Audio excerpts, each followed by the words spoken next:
नमस्कार साथियों, आगे बढ़ते हैं और हम बात करते हैं MP board class 9th NCERT science कक्षा 9वीं में एनसीईआरटी विज्ञान से आज का हमारा मोस्ट इम्पोर्टेंट क्वेश्चन है, तरंग किसे कहते हैं, इसके प्रकार बताइए। तरंग किसे कहते हैं, तरंग के प्रकार बताइए।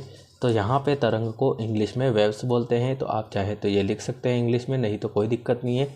देखते हैं इसका आंसर। एक ऐसी विधि है, तरंग का बारे में बता रहा है। तरंग एक ऐसी विधि है, आप चाहो तो यहाँ पे लिख सकते हो, तरंग एक ऐसी विधि है जिसमें माध्यम के कण अपने स्थान पर ही कंपन करते हैं तथा ऊर्जा एक स्थान से दूसरे स्थान तक आगे जाती है। क्या बताया है, माध्यम के कण एक ही स्थान पर कंपन करते हैं और ऊर्जा एक स्थान से दूसरे स्थान तक जाती है। जैसे हम बात करते हैं शादियों में या कहीं पे भी जब डीजे बज रहे होते हैं, तो डीजे तो यहाँ बज रहे होते हैं, लेकिन हम 1 किलोमीटर अगर दूर बैठे हैं, 1 किलोमीटर दूर अगर बैठे हैं तो भी हमको उस डीजे की आवाज़ सुनाई दे देती है, उस गाने की आवाज़ सुनाई दे देती है। तो ऐसा क्यों होता है, तो यहाँ पे देखो डीजे तो यहीं बज रहा है ना, माध्यम के कण यहीं कंपन कर रहे हैं, लेकिन इसकी जो ऊर्जा है, ध्वनिक ऊर्जा जो है वो दूर दूर तक फैली रहती है। ठीक है, इसी वजह से हमें क्या होता है, तो गाने वगैरह सुनाए जाते हैं। ठीक है, तो एक ऐसी विधि है, तरंग एक ऐसी विधि है जिसमें माध्यम के कण अपने स्थान पर ही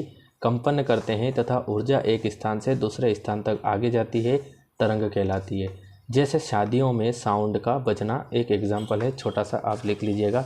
आगे बताया है तरंगों के प्रकार। तरंगे टोटली 2 प्रकार की होती है, एक कौन सी होती है, यांत्रिक तरंगे, और नंबर 2 बताया है विद्युत चुंबकीय तरंगे। ठीक है गाइस, तो ये था आपके तरंग किसे कहते हैं और तरंग के प्रकार। उम्मीद है आपको समझ में आ चुका होगा, और अगर फिर भी कोई डाउट रहता है तो आप मुझे कमेंट कर सकते हैं। ठीक है गाइस, मिलते हैं अगले वीडियो में अगले क्वेश्चन के साथ। तब तक के लिए थैंक यू।